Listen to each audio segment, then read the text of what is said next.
আমাদের মতো অনেকের ধারণা আছে যে আপনাদের কাছে গেলেই আপনারা হয়তো সার্জারি কথা বলবেন, যে অপারেশন লাগবে, এই জন্য অনেকে হয়তো এই ব্যথা নিয়ে থাকেন বা টোটকা চিকিৎসা গ্রহণ করে। আপনার কাছে জানতে চাই আসলে আসল ট্রিটমেন্টটা কি? জি, আপনাকে ধন্যবাদ। দেখেন, সার্জনদের কাছে আসলেই যদি আমরা অপারেশনের কথা বলতাম তাহলে তো সব রোগী হাসপাতালে বেডে চলে যেত, তাই না? যে এত দেখেন, ফিজিক্যাল মেডিসিনের চেম্বারে অনেক পেশেন্ট, অর্থোপেডিক সার্জনদের চেম্বারে অনেক পেশেন্ট, নিউরো সার্জনদের চেম্বারে অনেক পেশেন্ট, ফিজিওথেরাপিস্টদের চেম্বারে অনেক পেশেন্ট। হ্যাঁ, তো তাহলে হসপিটালাইজ এবং অপারেশন কয়জনের করতে হচ্ছে, এটা কিন্তু মানে বিশ্বব্যাপী স্বীকৃত যে 5-10% মানুষের সার্জারি লাগে। তো তাহলে 100 জন যদি কোমর ব্যথা রোগী হয়, তাহলে 10% যদি সার্জারি লাগে, তাহলে আর 90% কিন্তু বিনা সার্জারিতে, বিনা অপারেশনে মানে চিকিৎসা করা হয়। তো এখন উনি কিন্তু মানে ফিজিওথেরাপির ভালো একটা রোল বলেছেন, যে বলেছেন যে না, যেটা ডিস্কটা যেটা বের হয়ে আসছে ওইটাকে ওনারা মানে ভিতরে ঢুকানোর চেষ্টা করেন। এটা আসলে সব ক্ষেত্রে সম্ভব হয় না, তবে মাইল্ড ডিস্ক প্রলাপ যদি হয় তাহলে সেইটা তার মানে ওই যে সম্ভব, মানে ওনাদের কিছু টেকনিক আছে, ওই ধরনের কিছু মনে করেন ম্যানিপুলেশন করলে সেটা ভিতরে চলে যাবে।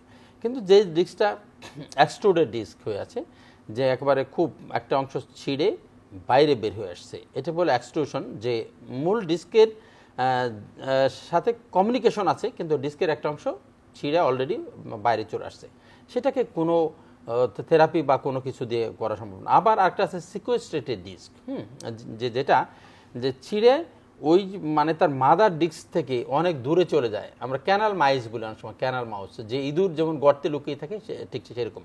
তাহলে এই ডিস্কগুলোর মনে করেন যে সার্জারি অবশ্যই লাগে, তাছাড়া পেন মনে করেন যে ফ্রি হয় না। উনি চমৎকারই বলেছেন যে এটা ডিস্ক যেটুকু মাইল্ড ডিস্ক প্রলাপস যেটা হলো, সেটাকে মানে ভিতরে মনে করেন যে আবার ব্যাক করালেন, তারপর সেটাকে কন্টেইন করার জন্য যে আবার যাতে ফার্দার বেরিয়ে না আসে, সেজন্য ব্যাক মাসলের মানে এক্সারসাইজ করতে হয় এবং মনে করেন যে থেরাপি, এটা স্ট্রেনথেনিং হইলে তখন সে ভারী কাজ করলেও আর এটা রিপিট হবে না। তখন চিকিৎসার মধ্যে তো উনি বলেছেন যে ফিজিওথেরাপি আছে।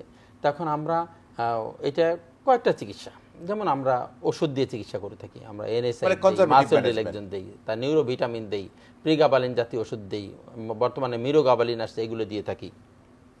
এরপরে ফিজিওথেরাপি একটা মনে করেন যে বড় রোল আছে, যেমন অনেকেই যে যারা মনে করেন যে বয়স্ক মানুষ যাদের কিডনি সমস্যা আছে, তো এদের ক্ষেত্রে এনএসআইডি বা পেইন কিলার দিলে মনে করেন যে তাদের কিডনিটা ক্ষতিগ্রস্ত ওদের যেতে পারে।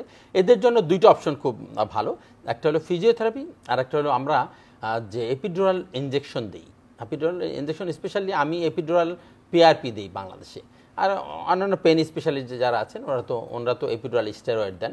তো স্টেরয়েডেও মানে অনেক রোগী মানে সাময়িকভাবে বেশ আরাম পায়, কিন্তু পিআরপিটা সুপিরিয়র, কারণ এটার ওই স্টেরয়েডের মতো সাইড ইফেক্ট নাই, আর বায়োলজিক্যাল যে চিকিৎসা এবং এটার অ্যাকশনটা লং লাস্টিং অ্যাকশন। হ্যাঁ,